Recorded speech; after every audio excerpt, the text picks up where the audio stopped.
Hello, Frank Farmer. My name is Reginald Thoroughgood, and I will be your physical therapist today. I'm also an aspiring magician. Well, I understand we had surgery the other day, and before we start, I want us to check your blood pressure. Ta-da! Okay, Frank. So I'm just going to put this around your arm and see how we're doing. So how are you feeling after surgery, Frank? A little sore. A little sore, as is expected. Are you feeling okay overall, though? Yeah, I think so. Let's see what we're working with here.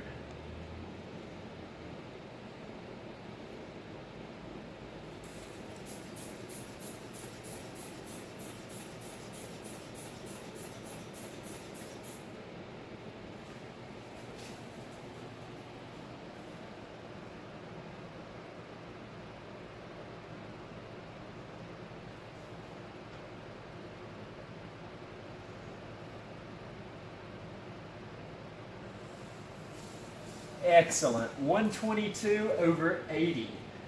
That is a good blood pressure, Frank. Best it's been in years. I bet so. Now let's check your heart rate. Ta-da! Alrighty, Frank, let me see that middle finger real quick because that's the finger you check it on. Let's see how we're doing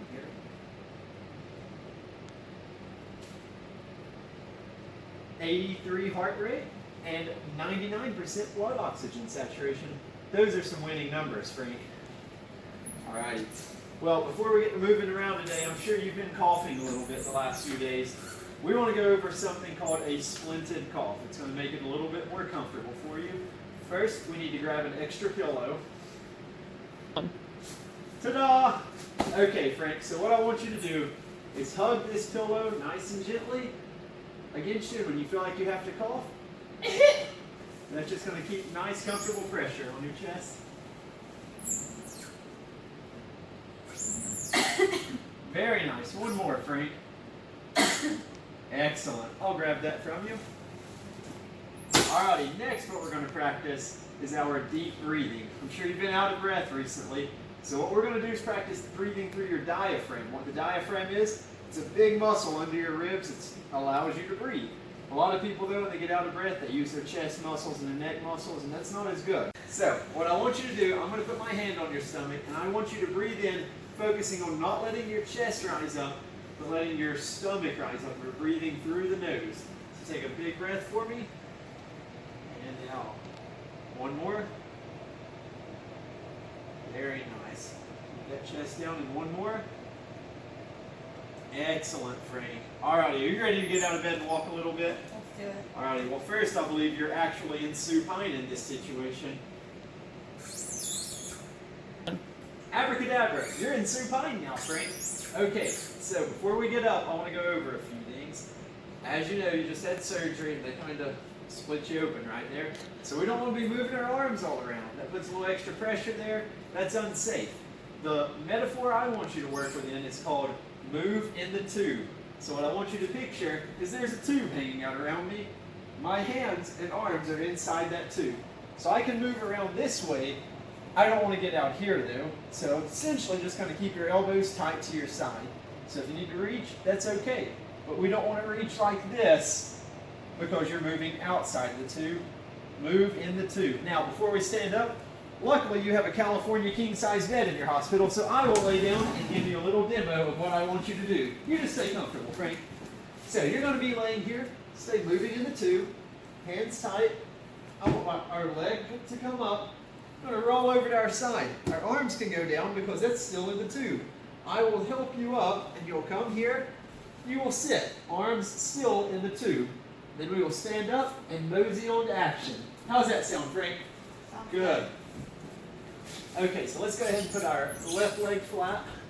Excellent. Arms in. We're moving in the tube. And let's roll over on your right side. Very good, Frank Farmer. Hand to the mat. And now I'm going to assist you coming up. Let's go legs off the edge.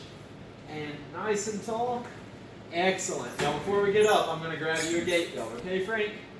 What's that behind your ear? Abracadabra, Frank. It was a gait belt hiding behind your ear. We wear this so you can ambulate safely. So I'm going to put this around you. Keep those elbows tight. We are still moving in the tube. Tell me if this feels uncomfortable. We want it to be snug, but not too restricting. That's good.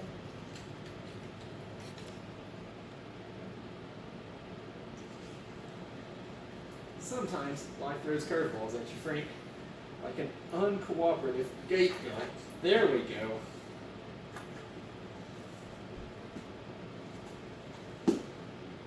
Tuck this in here. Alrighty, Mr. Frank. The next thing I want us to work on is standing up. Now, I don't want us using our arms to base out and push, but we can keep them in the tube. Say it with me, Frank, on 3. 1, 2, 3. In the tube. Excellent. So our hands are here. We're going to lean forward and we're going to stand nice and tall. I'll be here to help you if you need it. 1, 2, 3. In the tube. Excellent. We're going to walk down the hallway to the chair right there. Do you feel ready for that? Let's do it. I can provide handheld assist if you need it. Let's go, Frank. Excellent job. And now let's turn. And same thing when we're sitting down. We don't want to reach back. We want to stay. Where do we want to stay, Frank? In the tube. Excellent. So on 3, we're going to lower ourselves down. 1, 2, 3. Very nice. Whoa, Frank, you got a good workout there. I got to make sure your heart rate, blood pressure, and oxygen saturation is still in check. What's that behind your ear? 1. Ta-da! It was a blood pressure cuff. So now I'm going to recheck your blood pressure.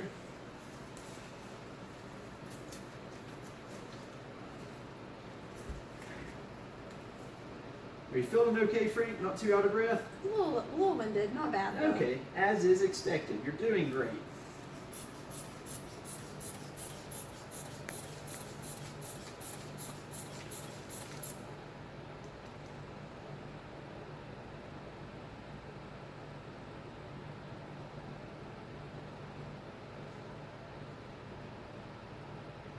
Excellent.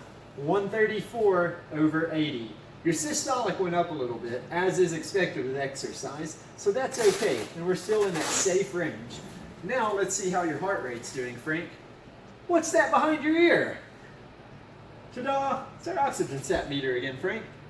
Let's see that middle finger, because that's the finger you use.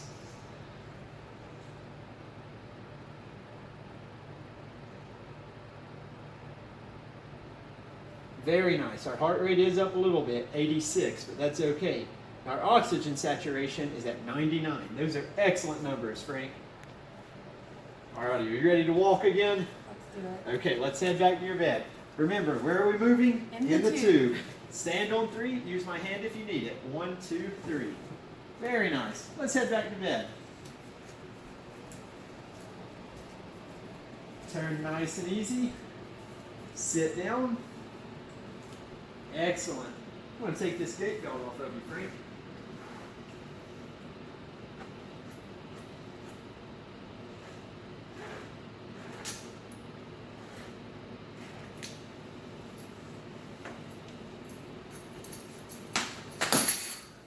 And now we're going to lay down nice and easy. So just think about how we set up. We're doing it in reverse. We're going to lay down to our side, legs there. We're going to roll, and then just lay back and relax if you want to. So here we go, nice and easy going down. Raise our legs up. Good, let's roll back. And now you put your feet wherever is comfortable. Would you like a pillow under your feet, Frank? Yeah. Awesome. Wait a minute, that wasn't over there. What's that behind your ear, Frank? 1. Ta-da!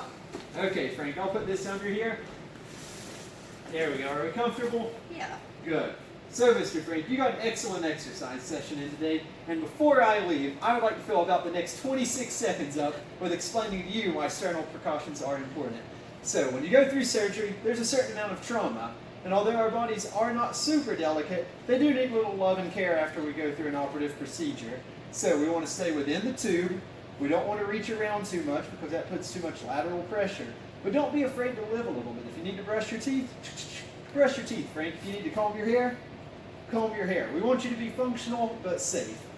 Mr. Frank, thank you so much for letting me work with you today. Also, if you have any grandkids, I do magician work at birthday parties. So you have a good day, Mr. Frank. You too.